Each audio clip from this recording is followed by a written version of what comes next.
Bienvenidas a todas las personas que nos están viendo en otro episodio más de Clínicamente Hablando, el podcast. Me acompaña, como siempre, la doctora Melanie Ruiz. ¿Qué tal, doctora Dávila? Me siento muy bien y agradecida de estar aquí en otro episodio más. ¿Y tú, cuéntame? Bien, contenta de verte, de estar contigo y de conversar un rato más con las personas que nos siguen y nos apoyan. Espero que este episodio sea interesante y de utilidad. Yo estoy segura que sí, porque hoy vamos a hablar de un tema que es súper importante y que está muy necesario en estos tiempos. De acuerdo, y es un tema o una palabra que yo creo que se utiliza mucho en nuestro vocabulario diario, en nuestra jerga. La utilizamos de manera cotidiana, más sin embargo, para algunas personas pues puede ser una de las manifestaciones de la angustia más molestosas, por decirlo así, a nivel psicológico y también a nivel físico. Y también frecuente. Correcto. Así que estamos hablando de la ansiedad. La ansiedad, que no he escuchado esa palabra, sobre todo desde los pasados 2 años. Ha sido, yo creo que una de las constantes, sobre todo también clínicamente hablando. Sin duda. Es una de las condiciones o diagnósticos más comunes. Sí.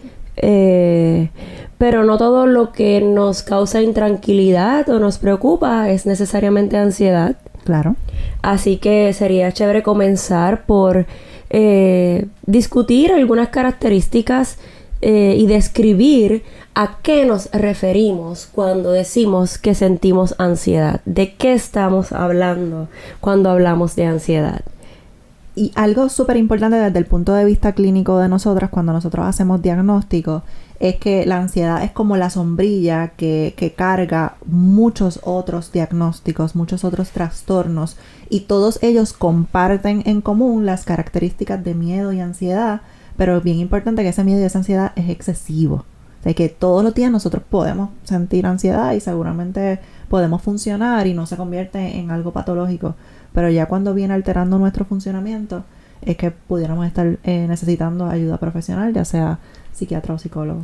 Y eso que estás diciendo es bien importante porque una de las cosas que clínicamente hablando debemos trabajar es la identificación y el hacer como esas líneas entre el miedo y la angustia natural que todos sentimos en eventos o situaciones específicas y las reacciones de ansiedad que llega a ser en su parte más intensa los trastornos o los ataques de pánico. Claro. Entonces, yo siempre visualizo la ansiedad, el miedo, el estrés para diferenciarlo como si fuera un termómetro. Siendo la parte de abajo la menos intensa, el miedo, la angustia, la preocupación, esa reacción fisiológica automática que es común en todos los seres humanos, y mientras vamos subiendo en ese termómetro, quizás nos podemos imaginar lo que sería el estrés. Sobre todo ante estímulos o eventos específicos sentimos estrés, y cuando eso pasa por mucho tiempo, como dice la doctora Dávila, o frecuentemente, podríamos entonces llegar a esa parte de arriba del termómetro que incluye los ataques de pánico o esa malestar de ansiedad que está presente la mayor parte del tiempo en nuestra vida. Y es súper importante recalcar eso que está diciendo la doctora Ruiz, de que hay eventos en nuestra vida que de por sí nos van a causar ansiedad. ¿Recuerdas cuando tenías examen, cuando tenías responsabilidades que eran demasiado importantes en tu vida, o las que siempre quizás habías soñado y de momento llega ese momento de poder realizarlo? Así que yo hasta pienso que en ocasiones me ayuda, porque me ayuda a no confiarme y me empuja a que me quiero preparar bien para poder ejecutar como lo quiero hacer. Así que hay actividades que de por sí nos van a causar ansiedad, y estoy segura que si hay estudiantes que nos están escuchando cuando dijimos lo de los exámenes, sobre todo ahora con el tiempo virtual que ha traído un cambio en la forma en la que estudiamos y en la que hacemos las tareas, va a ser normal el que sintamos ansiedad, pero tenemos que aprender a identificarlo, porque puede haber una línea fina entre esa ansiedad normal esperada en X actividad versus está alterando mi funcionamiento, no me permite ejecutar, me paraliza y tengamos que buscar ayuda. Y acabas de decir algo que yo creo que es clave. Hay una diferencia importante entre ese estrés que me motiva a generar cambio y ese estrés que me detiene, que me Claro, aguanta, claro. que no me permite continuar. Eso es clave. Ujú. Y en general, en todas los estados, cuando hablamos de salud mental, esa premisa aplica, ¿verdad? Hay unas reacciones emocionales que vamos a sentir inevitablemente, pero eso es distinto a que esa emoción o esa reacción nos cause, como bien dice la doctora Dávila, pues un deterioro en nuestro funcionamiento. Claro. Entonces, dijiste algo que me encantó para agarrarlo antes de describir e identificar esa ansiedad, y es las causas. Lo que le causa ansiedad a una persona no necesariamente le causa ansiedad a la otra. Ujú. Entonces, debemos ser cuidadosos con eso. Claro. Nuestra tarea creo que es identificar qué cosas a mí como persona me pueden estresar un poquito más de la cuenta o me pueden causar ansiedad. Claro. Y por ahí podríamos mencionar algunas. Tenemos algunas anotadas. Las pérdidas, las situaciones de incertidumbre, cuando tenemos sobrecarga de trabajo, el sobrepensar las cosas, ¿verdad? Eso de buscarle 5 patas al gato. Yo no sé si eso le ha pasado, doctora, pero... Me ha pasado, y me ha pasado también con los pacientes que llegan diciendo, y me lo dicen a sí mismos, es que yo pienso demasiado, es que yo me hago la película y yo sé que me estoy anticipando. Y pues qué bueno, porque ya de por sí llegan reconociendo que algo no está bien y reconociendo incluso lo que no está bien, y es más fácil uno poderlo abordar cuando ya yo sé qué es lo que me está pasando, versus uno tratar de que la persona cree conciencia de que esto es lo que nos está sucediendo y vamos a abordarlo de esta forma. Y qué bueno que mencionas eso, porque desde una de las fuentes principales de ansiedad es el pensamiento que es anticipado. Uh-huh. El anticipar que va a pasar X o Y cosas. Claro. Sobre todo porque los seres humanos tenemos una tendencia que cuando anticipamos no necesariamente es para bien, Claro. sino que anticipamos que algo malo puede pasar, y ahí va la parte catastrófica del miedo. Por ejemplo, como cuando alguien te dice, quiero hablar contigo. Y uno ya tiene en su cabeza la narrativa de todo lo que me va a decir y lo que yo le voy a contestar. Y realmente uno no tiene la menor idea de lo que te va a decir esa persona. Y yo lo que les recomiendo a mis pacientes, porque a veces también tienen miedo de que quieren hablar algo con alguien que se les vaya a olvidar. Y yo, pues podemos hacer una lista de los temas de los que queremos hablar, pero no vamos a hacer un libreto. Porque tan pronto ese libreto falle, podemos sentir ansiedad de que no cumplió con la expectativa que queríamos. Y pues no se da la conversación con el propósito que queríamos. Así que súper importante el que no nos anticipemos. Y yo siempre digo, hay que alar el cerebro y darle esa orden de te estás adelantando, eso no ha llegado. Cuando llegue, entonces evalúo lo que voy a hacer. Porque vamos a estar desarrollando ansiedad desde ese momento por algo que no ha pasado. Y por eso, clínicamente hablando, el enfoque en las terapias que trabajan ansiedad es un enfoque de presente. En el aquí y el ahora.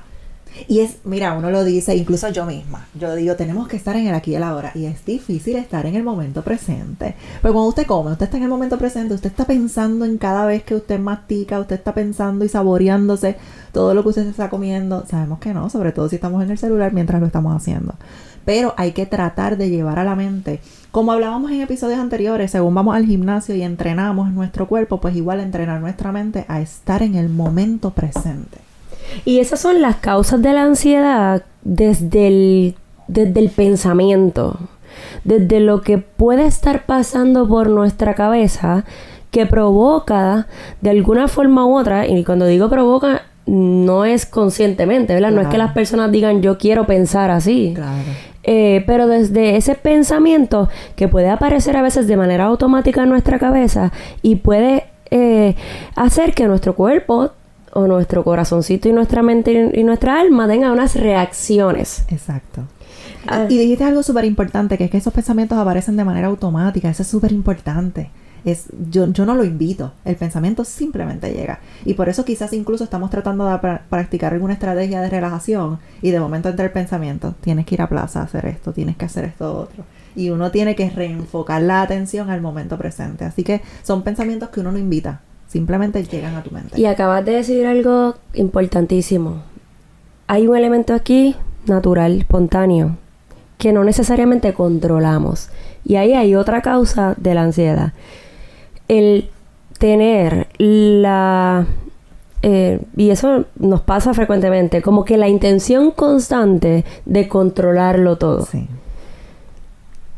Es que hay muchas cosas que nosotros las podemos controlar, sobre todo a medida que ha ido avanzando la tecnología. Hay cosas ahora que tú puedes controlar que antes no. Tú puedes controlar prender y apagar la luz incluso desde tu celular. O ahí simplemente tú le dices, Alexa, quiero esta canción. Eso antes no pasaba. Pero aún así hay cosas que nosotros no podemos controlar de esa manera. Y eso es importante entenderlo. Yo no puedo controlar mis emociones de esa manera, ni apagarlas, ni prenderlas con el celular. Es más, ni siquiera quiero, porque yo no quiero convertirme en alguien que no sienta. Sobre todo en un momento importante. Así que creo que eso es también importante señalarlo. Y por eso muchas de las, clínicamente hablando, de las nuevas terapias para la ansiedad son como por ejemplo las de aceptación y compromiso. Es el aceptar que dentro de mi humanidad pues vamos a tener pensamientos particulares y pues nada, lo trabajamos, pero igual no busco el control de eso. Claro. Porque eso es casi, yo le digo a mi gente que no te me enredes a pelear de frente al miedo. No te me enredes a pelear con la angustia. Mejor vamos a colocarnos al lado de la angustia, al lado del miedo, reconociendo que hay situaciones que podrían, de alguna forma u otra, hacer que esa preocupación aparezca. Otras situaciones como, por ejemplo, el manejo del tiempo. Yo creo que eso es importante. Que seamos nosotros honestos y honestas con nosotros mismos y hablemos de lo que podemos hacer. Porque a mí me encanta, y a mí me encanta tener una vida ocupada y tener muchos compromisos, pero yo también tengo que ser juiciosa con que yo pueda cumplir con todos mis compromisos. Y si yo voy corriendo y a lo mejor tengo que comer de camino, y cuánto tiempo yo voy a estar en un buen estado estando de esa manera. A lo mejor voy a hacer una certificación de 7 semanas y las 7 semanas las puedo tener así. Pero el resto de mi vida, yo estoy consciente que el estilo de vida que yo tengo ahora mismo yo no lo puedo tener el resto de mi vida. O sea, yo tengo una agenda muy cargada. Porque sé que quizás esa ansiedad que ahora es funcional y que me permite, quizás en su momento no lo va a hacer. Así que esto también es una invitación a ustedes a que repasen. Si ustedes están identificando que sienten ansiedad, pues ¿qué yo puedo estar haciendo quizás en mi agenda de trabajo? ¿Qué arreglos yo puedo hacer para que sea humanamente posible poderlo llevar a cabo? Y yo creo que ahí yo voy a pedirle a los que piensan que el día tiene 40 horas. Yo quisiera, de verdad yo quisiera. A los que, oye, y lo di, me voy a incluir. A veces tengo unas expectativas que no son tan realistas en el sentido de que tengo un montón de tareas y el día sigue teniendo solamente 24 horas, sí, de las cuales yo debo dormir. Yo tengo que dormir. Entonces ahí es que me doy cuenta de que no estoy siendo realista, porque yo tengo que dormir. Yo hago lo que sea, pero tengo que detenerme a dormir y a comer. Y puedo continuar con mi día. Claro. Así que, hablando de dormir, cuando nosotros buscamos como que describir qué es eso de sentir ansiedad, una de las cosas que comúnmente nos dicen las personas, yo estoy sintiendo ansiedad y lo puedo identificar o lo sé porque, por ejemplo, a la hora de dormir, tengo dificultad para dormir. Uh-huh. Eso puede ser una reacción, puede ser una de las características que podamos ir mirando. Aunque yo no sé tú, pero cuando uno se acuesta a dormir, a veces cuando más creativo se pone a pensar... Es horrible. Entonces es como que ¿dónde apago mi mente? Ahí sí quiero tener el botón para apagar mi mente para poder acostarme a dormir. Pero sí, eso pasa porque estás relajada. Y al estar relajada, pues comienzan a llegar las ideas. Igual pasa cuando te estás bañando. Estás relajada y empiezan a llegar ideas. Y uno de los patrones más importantes que tenemos nosotros los seres humanos es el patrón del sueño. Sí, súper importante. Y una de las reacciones físicas que más nos pueden dejar saber de que algo en nosotros, por ahí, a lo mejor hay algo que pudiera estar molestándonos un poquito. Así que eso es una de los no me encanta la palabra síntoma, pero sí es un síntoma desde el punto de vista médico o clínico. Otra reacción, además del sueño, puede ser la alteración del patrón de alimentación o los síntomas gastrointestinales. Sí, y es común. De las dos maneras, que las personas te digan que están comiendo más por cuando sienten ansiedad, esa es la forma de control, pero igual el dolor de estómago. Muchas veces yo sé que tengo ansiedad porque me da dolor de estómago y no necesariamente porque yo tenga otros síntomas. Y yo creo que una de las cosas que a lo mejor yo he escuchado decir quizás a las generaciones que son un poquito más grandes es que el estómago tiene nervios. Y realmente el estómago es una de las áreas de nuestro cuerpo que podría reaccionar ante situaciones de estrés o miedo.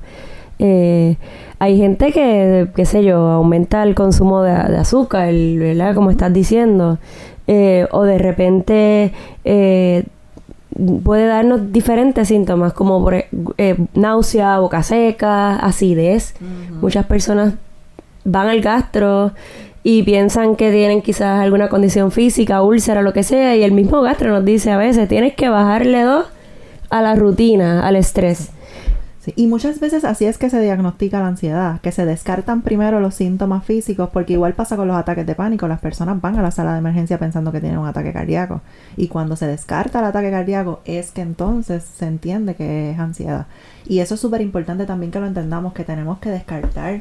Porque, por ejemplo, a una persona se le está cayendo el cabello. Yo no puedo decir que es ansiedad sin yo descartar que no sea alopecia. Entonces, a veces, por eso es que hacemos los referidos para descartar la parte física y luego continuarlo trabajando si es que se tratará de un trastorno de ansiedad. Y eso es una de las reglas de oro en salud mental. En salud en general. Porque dijimos que tenemos que trabajar con esa división. Los que han escuchado los episodios anteriores entienden esto. Sí, nos lo estamos aplicando. Siempre se descartan las explicaciones físicas a nuestras reacciones o malestares emocionales o psicológicos. Sobre todo porque, por ejemplo, una de las causas de ansiedad podría estar relacionada con desbalances en tiroides. Exacto. O con condiciones como diabetes. Ajá. O con condiciones como hipertensión o síntomas cardiovasculares. ¿Ves?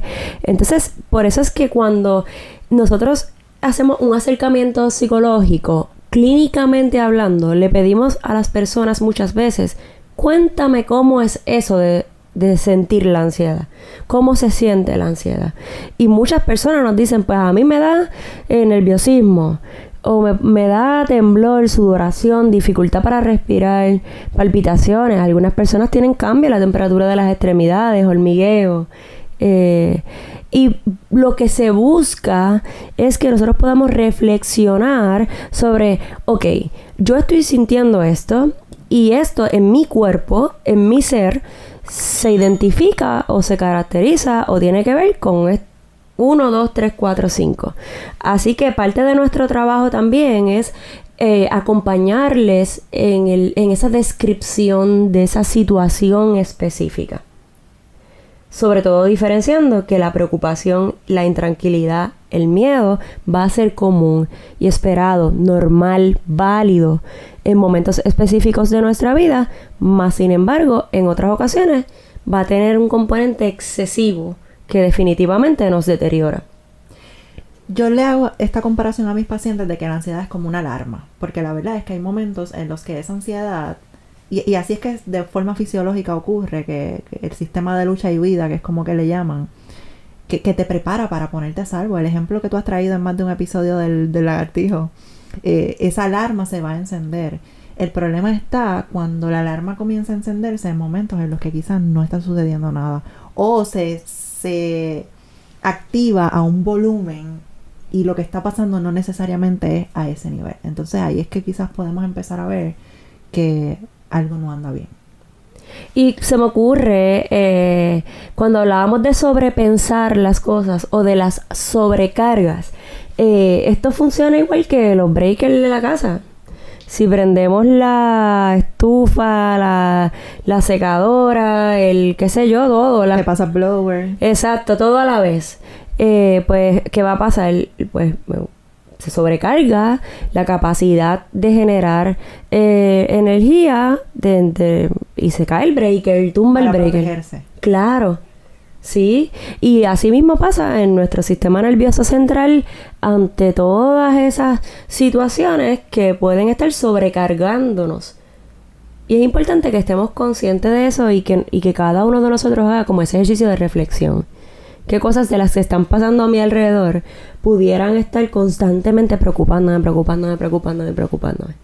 Sobre todo si eso que me preocupa, no necesariamente está en mis manos o está bajo mi control.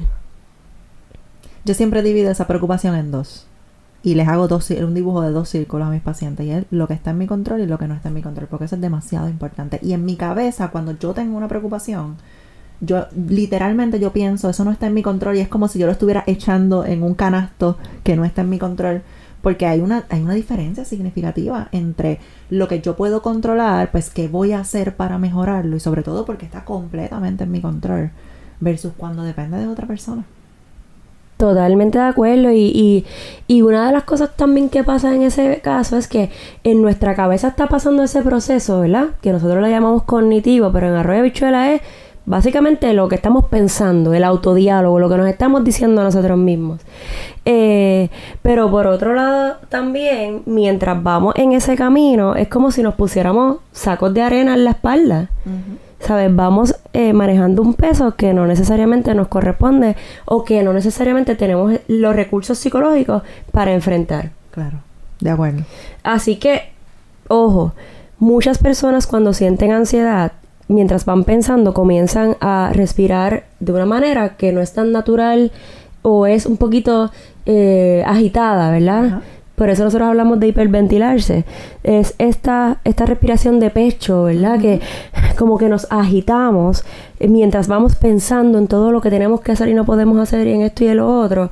Y eso va de alguna forma u otra debilitándonos físicamente. Claro. Nuestra respiración no debe ir en el pecho. Lo que sube y baja no puede ser el pecho, uh-huh, sino la panza, ¿verdad? El estómago, esa respiración diafragmática. Que básicamente tiene que ver con cómo inhalamos por la nariz y soltamos el aire por la boca, aun cuando estamos preocupados. Por eso es que cuando las personas tienen pánico, lo primero que dicen es, respira. Ajá. Y es porque estamos tan preocupados o tan acelerados que estamos respirando de una manera inadecuada. Eso es una de las características principales de la ansiedad. Y a veces lo hacemos sin darnos cuenta. Sin darnos cuenta. No es a propósito. No lo es. No lo es. Así que hay que tener un poquito de compasión también con eso, ¿verdad? Hay que practicar la autocompasión. Sí. Pero por lo menos darnos cuenta, espérate, no me siento muy bien. ¿Cómo estoy respirando? Ajá. Estoy botando y soltando y respirando agitadamente por la boca. Y por eso siento que entonces empieza a faltarme el aire. O estoy tratando de detenerme a respirar adecuadamente. E igual vamos a buscar dónde está el movimiento mientras respiramos. ¿Está el movimiento en el pecho cuando yo cojo el aire o está el movimiento en el estómago? Regularmente cuando yo le explico la respiración diafragmática a mis pacientes, me coloco una mano en el pecho y otra mano en el estómago. Y es como si fuera un globo. Mientras se va inflando, mientras usted va tomando aire, pues su estómago es como un globo que se va a ir llenando. Y luego lo vamos botando. Yo siempre digo que eso es como si estuviéramos soplando una burbuja de jabón. Uh-huh, también. Si la soplamos muy fuerte, la burbuja se nos revienta. Uh-huh. Y no sale bien. Queremos que salga grande, lo más linda posible. Así que para eso hay que soltar. Y quizá nos están escuchando y ustedes van a decir, sí, pero eso a lo mejor se dice fácil, con tanto ajoro, tanta prisa, pues no tenemos tanto tiempo para eso. Más sin embargo, si ustedes se fijan, la respiración es una de las funciones naturales más importantes que debemos tratar de defender y de conservar, sobre todo porque nos ayuda a prevenir también las formas más intensas del miedo, como el ataque de pánico. Claro. Y yo creo que ese tema es tan amplio que merece que hagamos otro episodio de podcast nada más de eso. Y sobre todo, Melanie, que estabas hablando de la sobrecarga. Y súper importante el que si tú estás tan cargado en tu día que no tienes tiempo para parar a respirar, algo no anda bien. Porque sin respiración no tenemos vida. Esa es la parte más importante. Así que reflexionen sobre eso. Sí, la invitación también es reflexionar sobre volver a lo básico. Claro. La doctora Dávila puso un post en sus redes sociales hace poco, o ya hace un tiempito. Lo que sí es que decía algo como que qué cosas uno no debe decirle a una persona que está sintiendo ansiedad. Sí, la publicación era de 4 cosas que no debes decirle a alguien que siente ansiedad. Y la número 1 era, tienes que controlarte. ¿Y por qué no decirle a una persona que tienes que controlarte? Porque la persona lo sabe, pero no sabe cómo. Entonces le estamos añadiendo un estresor adicional. Porque tú te estás dando cuenta que yo estoy así, pero es que no sé cómo. Así que eso es algo que debemos sacar de nuestro vocabulario. El tienes que controlarte. porque definitivamente la persona sabe que se tiene que controlar. Y el contrólate. Contrólate. Y la persona está en ese momento difícil, porque Claro. vamos, se llama ansiedad porque así lo describen los manuales de diagnóstico, pero estamos hablando en el fondo de de angustia. Claro. Entonces, ¿cómo controlar la angustia? Si la angustia es parte de nuestra existencia. No, y que puede ser algo que todavía esté en mi vida. Por ejemplo, a todos nos puede dar angustia ahora mismo la enfermedad que está pasando en el mundo desde hace 2 años. Pues claro que nos preocupa y nos sigue preocupando porque no se va. Así que es una preocupación que es recurrente, que le sigue añadiendo a la preocupación que ya teníamos inicialmente. Sí, definitivamente. Así que, recomendación número 1. No decir, Tienes que controlarte. tienes que controlarte. Número 2. ¿Cuál es la segunda? Si sigues así, te va a dar algo. La persona que está sintiendo ansiedad seguramente tiene miedo de que le dé algo, sobre todo un ataque de pánico.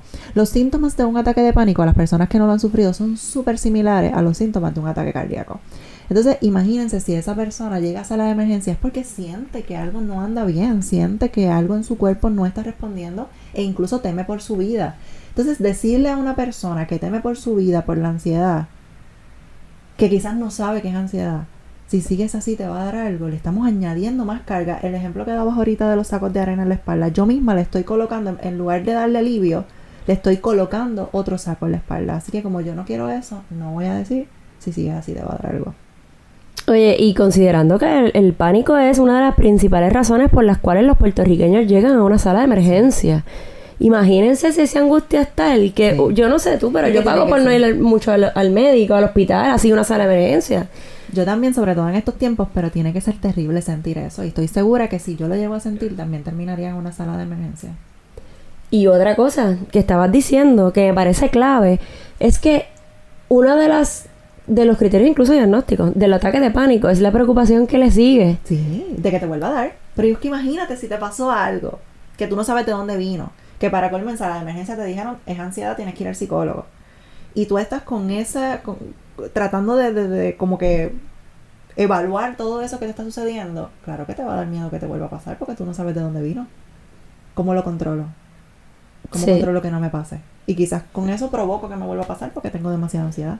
Y es lo que le pasa a mucha gente. Implica sufrimiento también, esa preocupación del malestar y de la sensación de que me falta el aire, de que me va a pasar algo, ¿verdad? Hay un elemento también ahí de miedo que tiene que ver con el miedo real versus el miedo imaginario. Claro. Pero eso es otro podcast. Sí, yo creo que este tema igual pueden compartirnos su pensar en las redes sociales. Todavía podemos hablar mucho sobre el tema, así que ya nos escucharán hablando nuevamente sobre el tema de la ansiedad. Pero por ahora tenemos recomendación número 1. Tienes que controlarte, y la número 2, si sigues así te va a dar algo. Pero hay una número 3. ¿Cuál es la número 3? Es olvídate de eso. Y no solamente de la ansiedad, en todo en la vida. Si yo tengo una preocupación, algo que me duele, algo que me angustia, no me digan que me olviden de eso. Y pasa mucho cuando a lo mejor hay alguien que está molestando a otro nene en la escuela y te dicen, ay, pero olvídate de eso, no le hagas caso. Pero ¿cómo no le voy a hacer caso si me molesta, si me duele, si me afecta? Al punto de que no solo afecta mis emociones, sino me afecta físicamente, porque muchos de los síntomas que mencionamos son físicos. Así que no me puedo olvidar de algo que me está causando malestar. Que es más, yo trato de no pensar en eso. ¿Y qué pasa? Más pienso en eso. Así que no lo puedo olvidar. Tengo que hablarlo, tengo que trabajarlo para poder sanarlo y buscar estrategias para regular esas emociones. Oye, y me acabas de decir, esa tercera recomendación es importante en todas las etapas del desarrollo, pero sobre todo para los padres. Porque me vino a la mente un adolescente que está en esa etapa de la relación de pareja, se deja de la pareja, del noviecito, la noviecita, lo que sea. Y ay, olvídate de eso. Si más abajo vive gente que... Y eso es casi que una invalidación total. Claro, es invalidar las emociones. Porque tú tienes una emoción y te están diciendo que no la sientas. Pero ¿cómo no la voy a sentir si yo ni la invité y está aquí? O me duele que ya no voy a estar con esa persona. Y sí, a lo mejor nosotros sabemos que van a rehacer su vida, van a tener otras parejas, pero todos tuvimos esa edad. Así que a nadie le gusta que invaliden nuestras emociones, no digamos que se olvida de eso. Yo creo que todos recordamos algún momento de nuestra vida donde teníamos, ¿verdad?, esas edades y parejas así que uno juraba que se le había roto el corazón para siempre. No le escribías poemas en una libreta. Que escuchaba canciones como de entre no sé, en mi tiempo, ¿qué podría ser? Vuelve de Ricky Martin, el CD. Y a llanto. Pero era doloroso. O sea, ahora nos reímos porque hemos sanado eso. Claro. Pero en su ese momento te permitiste sentir. Claro, sí. Porque por eso lloraste, te permitiste sentir y por eso sanaste. Sí. Y ya después uno lo ve de otra manera, de otro lugar, pero en ese momento no invalidar y no necesariamente decirle a la gente, olvídate de eso. Exacto. Y la cuarta y última ¿Cuál es? Piensa en otra cosa. Y yo creo que va con buena intención, porque si nosotros en los planes de tratamiento trabajamos distracciones de pensamiento, yo les enseño a que evitar el pensamiento no es, podemos pensar que es la solución, pero no lo es. Muchas veces le hacemos frente y buscamos estrategias para canalizarlo, pero él piensa en otra cosa, seguramente ya la persona le pasó por la cabeza y trata de pensar en otra cosa, pero no puede. Pero el dolor y la angustia es más grande, pero es recurrente. O yo trato de pensar en otra cosa y de momento, si es algo que no está en mi control, recurre. Así que súper importante el que aunque vaya con buena intención, no le digamos que piensa en otra cosa, también es una forma de invalidar. Y puede ser hasta irrespetuoso para el sentir de esa persona. Claro. Piensa en otra cosa. Es como... Hay gente que incluso eso podría escalar la ansiedad. Pues se vuelve más grande. Pues no me estás ayudando al decirme piensa en otra cosa. Clínicamente hablando, nosotros sí podemos enfocarnos en los sentidos, en el grounding, ¿verdad? Las estrategias de hacer contacto a través de los sentidos con otras cosas. Pero eso es distinto al piensa en otra cosa. Claro. Si yo estoy bien angustiada por algo, me dicen piensa en otra cosa, yo creo que... ¿Qué sentirías tú? Sí. Me muero, ¿no? Es una mezcla de emociones, porque creo que me sentiría frustrada, pero también un poco enojada. Sobre todo como el olvídate de eso. ¿Cómo me voy a olvidar de algo que me duele, que me preocupa? Yo quiero sanarlo, pero yo no quiero olvidarme de eso. No puedo. Aunque quiera, no puedo. Me duele. Sí. Además de que esa recuperación, yo siempre le digo a mi gente, ese proceso de sanar tiene un tiempo. Y no es lineal. No es como lineal. Las carreteras de Puerto Rico, es un sub y baja. Pero se puede. Bueno, hay que traerlo dijiste las carreteras de Puerto Rico y pensé en los boquetes y en los hoyos. Y en la oscuridad o cosas así. Pero sí lo podríamos comparar con el camino de la ansiedad. Claro. Es un camino que puede estar lleno de retos y de estrategias que la persona puede ir elaborando en el proceso, pero para eso tiene que haber una identificación antes de las causas, de esos síntomas o de esas reacciones, de cómo se siente en mi cuerpo o en mi corazón o en mi mente esa ansiedad, para entonces poder ir a recomendaciones más específicas. Una de tratamiento, que eso, cada una de esas técnicas podrían generar un episodio de intervención, pero sí también de recomendaciones que podrían ser sencillas, entre comillas, ¿verdad? Porque yo creo que en la práctica son un poquito más difíciles, pero esas 4 recomendaciones, cuando yo vi ese post, me parecieron bien prácticas y como que quizás sean formas donde nosotros mismos podamos decir, espérate, estoy en esta situación con mi pareja, no le voy a decir esto, porque no me es útil, no le va a ayudar, y no me va a ayudar tampoco a mí, porque sabemos, ¿verdad?, que si los que están cerca de nosotros están sufriendo, pues de alguna manera eso también nos puede afectar. Así que me parecieron súper puntuales y prácticas. Me encantó ese post. Gracias. Ya después tendremos que hacer otros episodios con las estrategias de cómo clínicamente se trabaja con este tema tan amplio de la ansiedad. Pero para los que los que nos están escuchando y se están preguntando quizás, pues si me dijeron lo que no les digo, ¿qué le puedo decir? Para mí mi oración que tengo en automático, no importa la situación, es: estoy aquí para ayudarte, déjame saber cómo te ayudo. Y no simplemente le estoy dejando a saber a la persona que te quiero ayudar, sino déjame saber cómo te ayudo. Incluso yo la utilizo, aunque soy psicóloga, pues cada persona es un mundo. Y siempre doy el ejemplo de que a lo mejor hay alguna persona que cuando siente ansiedad quiere que la toque, pero a lo mejor hay alguien que no.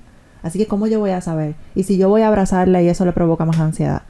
Así que es bien importante que la persona sea quien nos deje saber cómo la puedo ayudar, que me dirija. Sí. Y a veces ese acompañamiento es hasta desde el mismo silencio. Es mejor Sí. a veces no decir nada que decir algo que de repente vaya pues, a no ser de ayuda. Claro, claro. Básicamente uno ayuda desde el no juicio. Sí. El no juzgar el por qué esa persona está sintiéndose como se siente. El no tratar siquiera de explicarlo desde el lugar de uno. Y esa parte yo creo que es la más importante, eso que estás diciendo. Porque muchas veces nosotros lo explicamos desde... Ay, pero es que a mí me pasó y yo no me puse así. Pues porque somos diferentes. Sí. Y a veces hasta la misma persona no lo tiene explicación. Porque ahorita hablamos de pensamientos automáticos. Claro. O de estímulos que de repente nos hacen clic en nuestra memoria y no necesariamente lo controlamos. Así que si esa persona no sabe el por qué, pues a lo mejor en ese momento no es tan importante saber el por qué. Claro. ¿Cuántas cosas no nos pasan y no sabemos el por qué? Sí. No tenemos que necesariamente tener una explicación de eso. Así que también desde la solidaridad, el respeto hacia esa emoción, hacia esa persona como humano. Y que como humano, pues la angustia va a ser algo que nos va a acompañar por ahí, en unos momentos más que otros, pero Claro. espero que no sea demasiado frecuentemente o la mayor parte del tiempo. Claro. Así que esperamos que este tema introductorio de ansiedad, porque les prometemos que más adelante vamos a continuar hablando, pero es un tema demasiado amplio, así que no queremos aburrirlos, queremos que estén ahí enganchados con el tema y por eso decidimos dividirlo. Más adelante estaremos nuevamente hablando, pero esperemos que les haya gustado y que haya sido sobre todo útil para ustedes. Recuerden que nos pueden conseguir en las redes sociales, en las plataformas digitales. En Instagram o en Facebook como Doctora Tainari Dávila Doctora Melanie Ruiz, Melanie con Y. o Clínicamente Hablando. Gracias por acompañarnos. Siempre es un privilegio.